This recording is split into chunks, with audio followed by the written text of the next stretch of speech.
Halo Iva, apa kabar? Hai, baik. Ya lagi libur 4 hari. So, ya libur obong ya. Udah berapa lama kita nggak ketemu? Hampir 2 tahun. Pasti 2 tahun berarti. 2 tahun ya.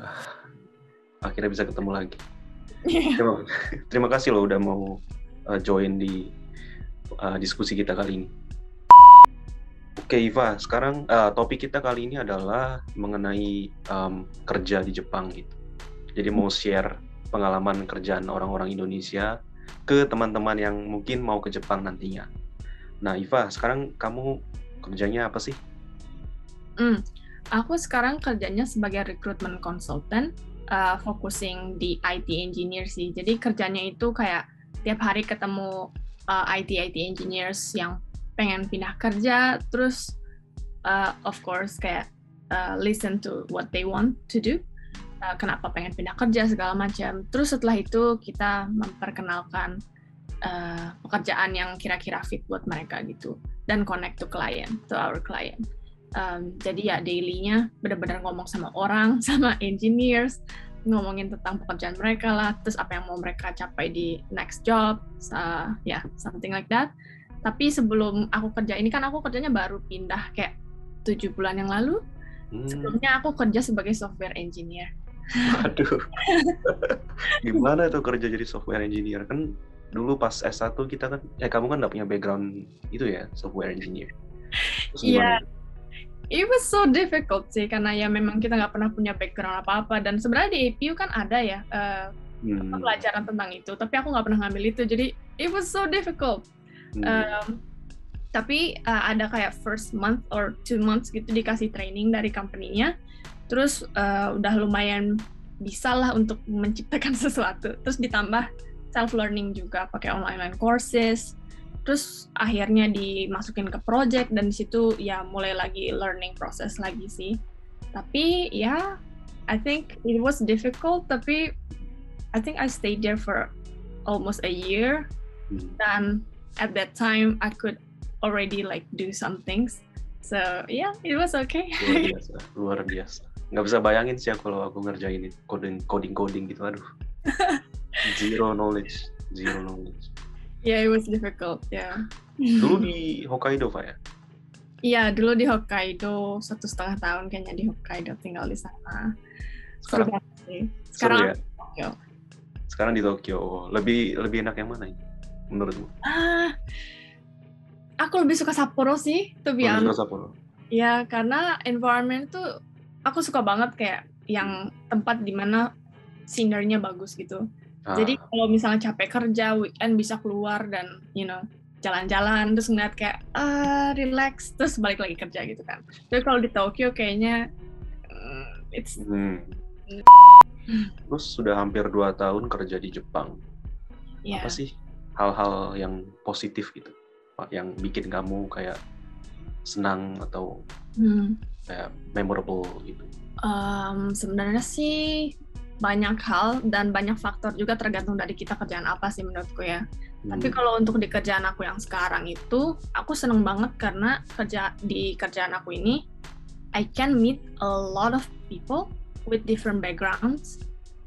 Jadi kayak, kan aku tadi udah bilang, aku tuh ketemu banyak IT engineers yang pada pengen pindah kerja, terus kayak listen, kenapa sih mereka pengen pindah kerja, segala macam itu. Jadi aku suka banget ngedengerin kayak, kenapa sih mereka pengen pindah kerja, terus apa sih yang I can offer gitu, apa yang aku bisa provide buat mereka supaya make their life even better gitu kan. Di situ aku suka banget, ini menurut aku positif buat diri aku sendiri juga, karena jadi kayak apa ya, solving a puzzle gitu loh, jadi kayak ada problem, terus gimana caranya aku bisa ngebantu mereka. Dan di kerjaan aku ini aku ngerasa banget kayak we are changing people's life, karena career itu menurut aku adalah salah satu hal yang paling penting bagi seseorang. Karena aku udah kerja baru 2 tahun sih, tapi kayaknya bakal kerja terus kan sampai kita tua nanti gitu. Jadi kayak one of the very important part of their life. So I'm very happy that aku bisa membantu mereka untuk membuat hidup mereka lebih baik di sisi karir. Wah, seru banget ya. Kayak nyusun puzzle-nya masalahnya orang ini ya. Terus bisa kontribusi making their life better a bit maybe. Ya benar sih. Terus memang tergantung company-nya juga sih. Kalau company aku sekarang tuh international company gitu. Jadi ada both Japanese sama international people juga. Jadi di situ juga seru banget kayak APU gitu loh jadinya. Internasional banget ya berarti ya. Ketemu banyak orang, dan kalaupun kita nanya advice ke orang itu juga tergantung merekanya. Maksudnya jadi kita punya tahu apa ya, different perspective. Jadi bahasa yang dipakai biasanya saat bekerja itu adalah bahasa? Kalau tim aku sih kebanyakan bahasa Inggris. Bahasa Inggris. Ya, tapi karena di dalam company ada orang Jepang juga, jadi ya Japanese juga. Kalau yang dulu yang software engineer itu perusahaannya Jepang atau internasional? Dulu perusahaan Jepang. Oh, jadi di bahasa Jepang, gak ada yang bisa bahasa Inggris. Oke. Berarti tergantung perusahaan juga ya, yang lebih internasional berarti ada campur-campur bahasa Inggris juga. Itu positifnya ya Pak ya. Kalau yang negatifnya apa Pak negatifnya? Negatifnya kalau misalnya dari kerja di Jepang in general, menurut aku sih tergantung environment sih, one more time, kayak tergantung company-nya. Tapi kalau di company Jepang ada kayak apa ya, pressure untuk kerja lama dan kerja panjang. Jadi karena orang-orang di sini memang benar-benar hardworking gitu kan. Jadi ada stigma, nggak selalu benar sih, tapi di perusahaan aku yang sebelumnya tuh benar-benar kayak banyak overtime. Ada gitu sih. Terus kadang-kadang kalau misalnya di kayak domestic company, yang benar-benar domestic company, kadang-kadang susah untuk dimengerti kita sebagai foreigner. Tapi of course tergantung company-nya, nggak semua company kayak gitu. Tapi ada juga yang company yang kayak gitu. Ya itu sih menurut aku yang lumayan bikin capek. Tapi tergantung company-nya banget sih. Jadi waktu kerjanya yang panjang, terus perbedaan mungkin working culture. Ya benar. Beda juga. Ada lagi Pak? Ya, selain itu kalau di kerjaan aku yang sekarang sih sebagai recruitment consultant, apa ya, kerjaannya tuh nggak pernah stabil. Jadi kayak kita harus benar-benar berjuang, kerja keras setiap hari, tapi hasilnya nggak selalu keluar cepat. Bisa jadi keluarnya 3 bulan lagi atau 6 bulan lagi gitu. Jadi kayak nggak pernah stabil. Terus kadang-kadang kayak benar-benar ada hari-hari yang kayak everything is not going well, something like that. Tapi ada juga hari-hari yang kayak, wah, I met so many good people today, something like that. So yeah, it's never stable. So if you want a stable work, I don't recommend this job actually. Yeah, and there's no ending juga di pekerjaan aku yang sekarang. Kalau dulu pas jadi software engineer kan ada kayak target. Misalnya kita udah selesai nih project, terus nanti ada release kan, di-release ke public.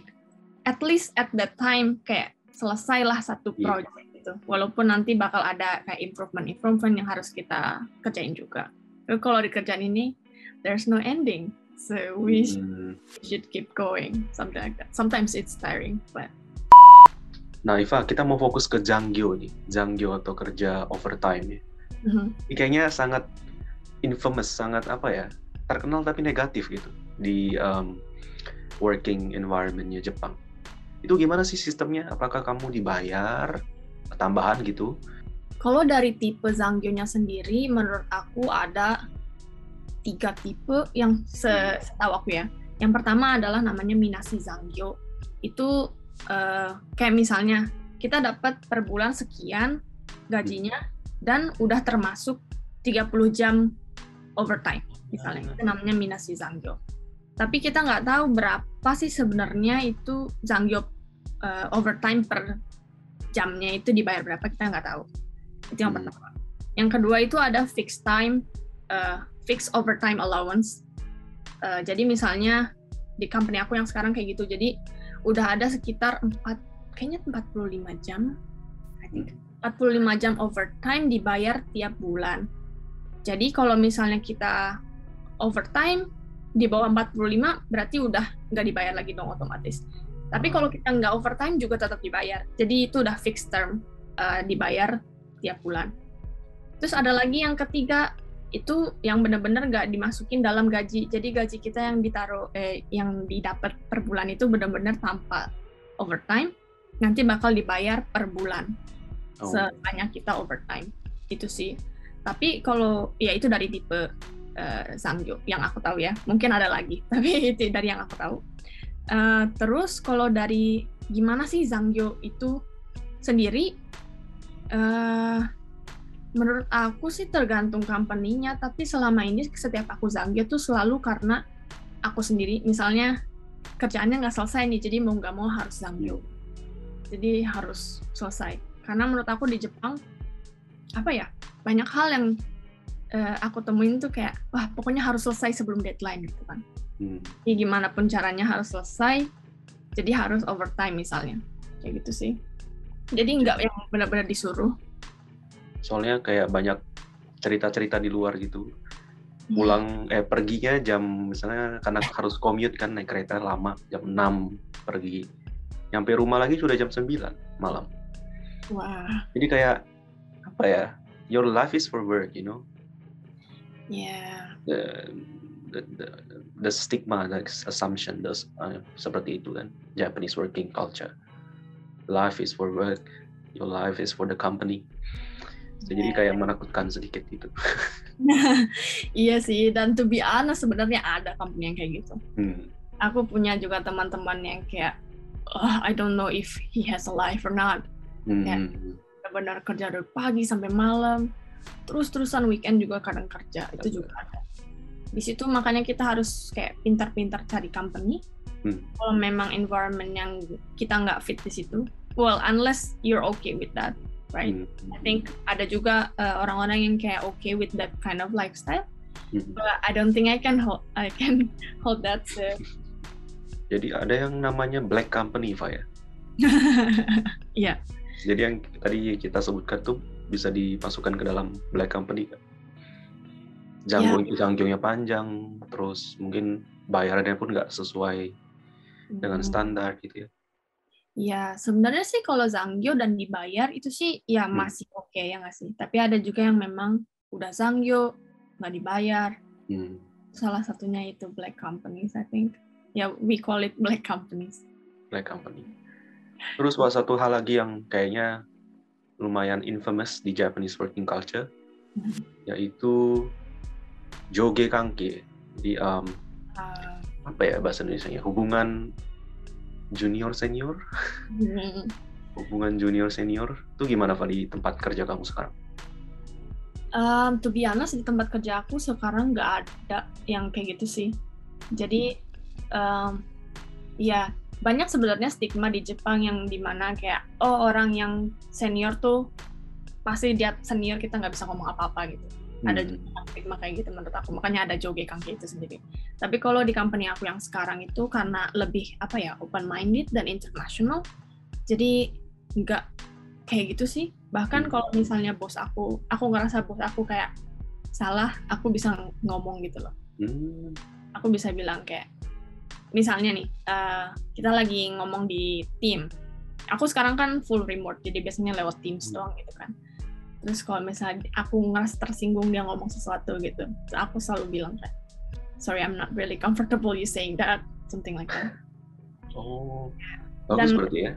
Iya, environment benar-benar bagus banget karena everyone is open to hear any advice. Mungkin karena itu internasional Pak ya? Bisa jadi. Jadi ya, soalnya yang domestik aku dengar-dengar dari teman-teman yang lain juga strict banget itunya joge kanke itu. Hubungan antara junior dan senior. Jadi kalau misalnya bos yang ngomong A, harus A. Gitu. Jadi yang junior nggak bisa kayak mengutarakan pendapatnya misalkan. Terus disuruh, misalnya diajak pergi makan atau minum gitu ya, habis kerja kan, nggak bisa nolak misalkan. Ya jadi adalah hubungan-hubungan junior senior yang sepertinya agak strict. Iya benar sih, aku juga dengar dari teman-teman gitu, banyak yang kayak gitu juga. Terus sebenarnya di company aku yang sebelumnya juga nggak terlalu parah sih, tapi agak kayak gitu. Jadi aku junior kan baru lulus kuliah gitu, jadi nggak bisa ngomong apa-apa. Memang ada tempat-tempat yang kayak gitu, tapi Ya, it depends again on yourself, I think. Kalau misalnya kamu nggak apa-apa dengan hal yang kayak gitu, ya it's good for you. Tapi kalau misalnya memang nggak bisa kerja di tempat yang kayak gitu, maybe it's better to find other company or kayak try to educate them. Karena banyak hal yang aku alami sih ya, banyak orang-orang yang close minded itu karena mereka nggak pernah tahu hal-hal yang lain. Jadi nggak pernah tahu culture lain, nggak pernah tahu gimana sih orang-orang di luar negeri misalnya kerja tuh. Banyak hal-hal yang kayak gitu. Jadi kita juga harus sabar dan educate. Walaupun memang kita juga nggak selalu benar kan. Jadi apa ya, yang penting ada komunikasi gitu sih menurut aku. Kalau misalnya kamu nggak nyaman, ngomong gitu loh. Coba ngomong pelan-pelan. Coba ngomong pelan-pelan. Dari situ bisa jadi kan kita tahu reaksi mereka kayak gimana, apa sih yang mereka sebenarnya pikirin gitu loh.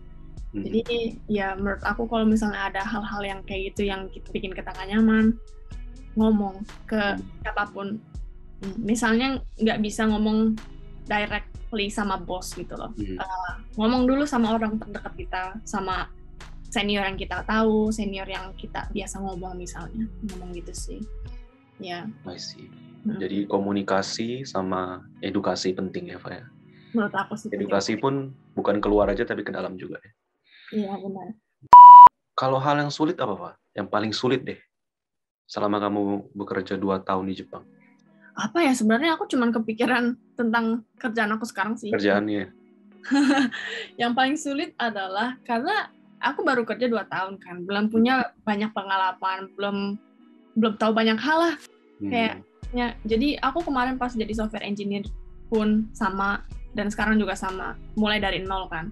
Jadi karena kita masih nggak tahu harusnya kayak gimana sih, kita nggak punya pengalaman yang cukup untuk tahu kayak misalnya di satu situasi kita harus ngapain gitu. Jadi kadang-kadang kita tuh, aku ngerasa kayak lost, kayak I don't know what to do and overwhelmed with things gitu. Kayak kemarin pas lagi di company yang sebelumnya di Sapporo, aku kan nggak punya background di software engineering gitu loh. Jadi kayak kalau ada hal kayak gini aku nggak tahu harus ngapain gitu. Of course aku nanya, tapi kayak ngerasa nggak bisa level up terus gitu. Itu susah banget sih to overcome that situation. Karena gimana ya? Karena kita punya knowledge-nya limited. Terus what we can do is just try and then learn, but still it's not enough sometimes. The same with my current role juga. Jadi kadang-kadang it's really hard to figure things out on yourself. Karena kita anak baru kerja, belum punya pengalaman, belum punya banyak knowledge. I think sometimes it's hard. Yeah. But I think that happens to everyone, I think. Yeah. Jadi karena environment baru, kerjaan baru, knowledge-nya juga limited, bakal sulit mengarahkan kerjaan kita. Tapi ya, I think it's a good thing for you to learn. Yeah, I mean, yeah, it's not about like working in Japan thing, but just general about job. Yeah, I think. But I think I'm sure everyone is facing the same thing the first years. Kamu di S1 jurusan apa sih? S1 aku International Relations. IR. Terus kerjaan pertama dapatnya software engineer. Itu gimana ceritanya itu, Pak? Kamu kok bisa apply ke perusahaan tersebut? Ya, jadi mungkin aku nggak tahu berapa banyak orang yang tahu tentang job hunting di Jepang, tapi job hunting itu susah banget, terutama buat foreigner. Kita harus benar-benar bisa bahasa Jepang, fasih bahasa Jepang, dan pas kuliah kita tahu apa sih tentang kita mau jadi apa gitu, ya nggak sih? Jadi pas di situ tuh aku cuman coba apply tempat-tempat ke banyak tempat yang kira-kira aku tertarik, tapi itu susah banget, jadi aku fail so many companies, I failed, and then I kind of like I was down for quite some time at that time. Aku merasa kayak harus ngapain, aku nggak tahu aku pengennya apa, pengen kerja apa, kenapa sih nggak berhasil gitu, emangnya aku kurang apa, kayak insecure. Terus at that time I decided to explore my options. At that time aku cuman cari pekerjaan di Tokyo doang, dan cuman pekerjaan-pekerjaan yang aku tertarik aja, kayak spesifik gitu loh. Tapi di situ aku ngerasa kayaknya, kalau misalnya aku fail di pekerjaan ini, kenapa aku nggak coba yang lain? Mungkin memang pekerjaan ini nggak cocok kali ya gitu kan, karena aku udah fail banyak banget company kan. Terus di situ aku ketemu company aku yang ini.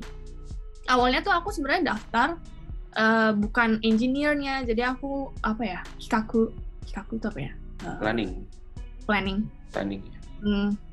Division gitu. Jadi kayak kalau ada project, kita yang bakal nge-plan project itu, nge-scheduling lah, terus kayak handling clients juga. Aku suka kan ngomong sama banyak orang. Jadi aku ngerasa kayak, this might be a good option for me. Terus aku apply, ditambah karena mereka punya branch di Sapporo. Dan aku ngerasa kayak, mungkin kalau ke Sapporo aku bakal lebih ada chance untuk diterima gitu. Karena semua orang pengen di Tokyo kan. Jadi aku coba ke Sapporo. Terus aku daftar. Terus begitu aku interview, orang itu kayak bilang, sebenarnya kamu kalau pengen di planning division, itu lebih bagus kalau punya knowledge di IT. Kalau kamu udah pernah development, ya udah pernah coding dan udah pernah di project di IT side-nya, itu bakal lebih baik untuk kamu pas di planning. Jadi karena ngerti kan, kayak gimana sih schedule-nya gitu, udah ngerti duluan gitu. Jadi kayak, okay. I said okay, and then I didn't realize that they were gonna give me an offer. So yeah, I got an offer there. Sebenarnya aku punya pilihan lain juga sih. Aku kemarin dapat 3 offers, tapi I did this one because I thought the people were really good. Jadi dari berapa perusahaan total kamu daftar terus dapat 3 offer? Kayaknya aku apply sekitar kurang dari 20 sih. Kurang dari 20. Cukup bagus dong berarti ya persentasenya. Banyak yang aku, teman-teman lain juga ada yang daftar sampai 100-an, dapatnya paling cuma 5 offernya. Wow. Persentasemu lumayan bagus. Wow. Sesuai. Ya aku juga dengar sih ada orang-orang yang kayak 100-an gitu kan. Ya itu. Like gimana nggak bayangin itu. Tulis CV-nya, interview-nya. Terus kamu pindah setelah 1,5 tahun? Iya, setelah 1 tahun. Itu kenapa, Pak? Kalau boleh tahu. Banyak hal sebenarnya. Yang pertama adalah aku ngerasa kayaknya software engineer is not my thing gitu. Aku ngerasa susah untuk motivasi diri sendiri. Karena gimana pun juga aku join bukan karena aku interest di coding kan. Jadi aku di situ ngerasa kayak susah banget untuk stay motivated. Aku susah banget aku ngobrol juga ke senior, aku nggak tahu gimana caranya improve segala macam, tapi tetap aja it was so difficult. So I thought like maybe this career is not for me. So I tried to find other career as well. And the second part is actually because of the environment. I mean, orang-orangnya sebenarnya baik-baik banget. Aku ngerasa mereka tuh benar-benar ngejaga aku dengan baik karena mereka tahu aku Muslim kan. Jadi mereka tahu apa yang aku nggak bisa makan. Misalnya mereka juga ngasih aku prayer space di kantor, which I really appreciate that. Terus aku tiap minggu juga diajak-ajak jalan ke Hokkaido naik mobil. Terus the people are actually really good. Tapi at the same time aku merasa mereka nggak siap untuk nerima foreigner. Karena sebenarnya ada foreigner lain tapi di Tokyo main office. Di Tokyo main office ada beberapa, I think 3 or 4 foreigners here. Tapi mereka tuh nggak terlalu bisa bahasa Jepang. Berkali-kali mereka tuh selalu bilang kayak, bukan mereka sih, kayak satu bos aku ini, dia selalu bilang kayak, mereka tuh ngapain sih ke Jepang, mau main doang ke Jepang gitu. Kok nggak bisa bahasa Jepang gitu. So, aku di situ kayak, again, karena as I mentioned, I try to educate people. Aku mencoba kayak, iya bahasa Jepang tuh susah banget loh, menurut aku juga bahasa Jepang susah banget. I'm still struggling gitu. Aku selalu bilang kayak gitu, terus kayak, mungkin orang Jepang kan nggak sadar ya kalau bahasa Jepang tuh salah satu bahasa tersulit di dunia untuk dipelajari. I don't think they realize. Susah banget nggak sih, Tang, bahasa Jepang? Pusing kalau ngomongin bahasa Jepang sih. Iya, apalagi kalau dikerja kan bahasa Jepangnya kan beda. Bahasa Jepang, Itu. bisnis, Bisnis Japanese. formal. Dan sekarang kamu enjoy dengan kerjaan yang sekarang? Ya, much better, I think. Much better, okay. Karena dari sisi kerjaannya juga aku lebih tertarik dibanding software engineer kayaknya. Yeah. Lebih banyak komunikasi sama orang. Well, I studied international relations back then, so engineer was not one of them. Right, for the work. So. Jadi kalau apply pekerjaan tuh nggak bisa minta gitu ya, Pak saya mau di bagian ini gitu. Kalau di Shukatsu atau proses pencarian kerja di Jepang tuh gimana sih prosesnya? Nggak boleh milih atau gimana sih? Kalau prosesnya itu sendiri sih kan bakal banyak site-site untuk apply kerja kan. Misalnya ada Mynavi atau Career Cross, itu scouting site sih. Pokoknya ada site-site gitu kan. Nah, kita bisa apply atau bisa apply directly ke company's website.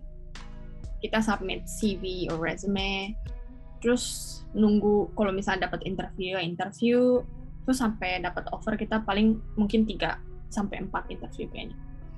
Kalau untuk bisa milih apa enggak, sebenarnya menurut aku tergantung company-nya. Kalau company kecil company kecil sih menurut aku cenderung bisa milih, dan tergantung dari si position yang kita apply sih. Ya, ada company-company yang memang bikin pembukaan kerja sesuai dengan posisinya. Kalau kita apply ke situ, ya berarti kita diterima di posisi itu kan. Tapi ada juga yang kayak general application. Kalau yang general, kemungkinan besar kita nggak bisa milih. Kemungkinan. Tapi of course mereka pasti bakal tanya kita mau apa, tapi mungkin nggak bisa. Gitu. Terakhir Deva, hal apa sih yang perlu disiapkan untuk kita misalnya orang Indonesia mau bekerja di Jepang? Bahasa misalkan atau siapkan mental? Apa itu Pak? Menurut aku ada 2 ya yang harus disiapkan, dari sisi mental dan dari sisi preparation kita. Untuk dari sisi mental kita harus tahu dulu kayak gimana sih culture di Jepang misalnya, dan kita siap apa enggak untuk ada di culture itu. Oke lah, kayak aku dengar banyak banget dari orang-orang yang sekarang nggak tinggal di Jepang itu kayak, Jepang itu it's like a fairy tale, like everything is good in Japan, but please prepare yourself. Nggak semua hal di Jepang itu bagus. Maksudnya bagus untuk kita ya, bagus dari sisi perspektif kita. Ada hal-hal yang memang bikin kita capek, ada hal yang kita memang nggak cocok, tapi just prepare for everything. And then it's not all fairy tale. Of course, Jepang itu salah satu country yang bagus banget, dan I like the culture, and then everything is so convenient here. Tapi also prepare for the other thing that yang mungkin kamu nggak bakal suka. Prepare mentally sih. Terus yang kedua adalah dari sisi preparation-nya. Menurut aku ini bisa apply ke job hunting dimanapun sih, tapi yang pertama menurut aku paling penting adalah self-analysis. Jadi kayak tahu tentang diri kita sendiri, apa sih yang kita pengen sebenarnya, apa yang pengen kita capai, apa sih our strength dan weakness kita. Itu benar-benar di self-analysis, dan di situ kita bisa tahu kira-kira apa sih pekerjaan yang cocok buat kita dengan those personality traits that we have. Secondly, do research about the company, about the work environment. Just do a lot of research. Bisa dari internet atau bisa tanya ke orang yang kerja di company itu. Langsung, sekarang kan kita udah punya platform kayak LinkedIn gitu kan. Kita connect sama orang-orang yang kerja. Misalnya kamu tertarik sama salah satu company gitu. Ya, tanya mereka langsung gitu loh. Terus, thirdly, try a lot. Menurut aku, karena job hunting itu nggak gampang dan nggak mungkin, ya mungkin sih, tapi kayak kemungkinan besar nggak bakal berhasil di first try. Jadi harus benar-benar coba sebanyak-banyaknya company. Mungkin banyak gagal, tapi it's okay. We learn from every interviews that we failed, I think. So just try a lot, and then ask feedback. Kalau misalnya nggak diterima, ini nggak umum sih sebenarnya, tapi menurut aku bagus untuk tanya feedback mereka kenapa kita nggak diterima misalnya. Jadi bisa kita belajar untuk next interview gitu. Apa yang harus kita prepare next. Alright Iva, terima kasih banyak loh insight-nya dan waktunya. Ya. Semoga bisa membantu teman-teman yang pengen kerja di Jepang ke depannya. Ya, semoga bisa membantu. Pasti. Sukses terus Iva, sukses terus ke depannya. Ya, thank you Kentang, sukses juga. Thank you Iva.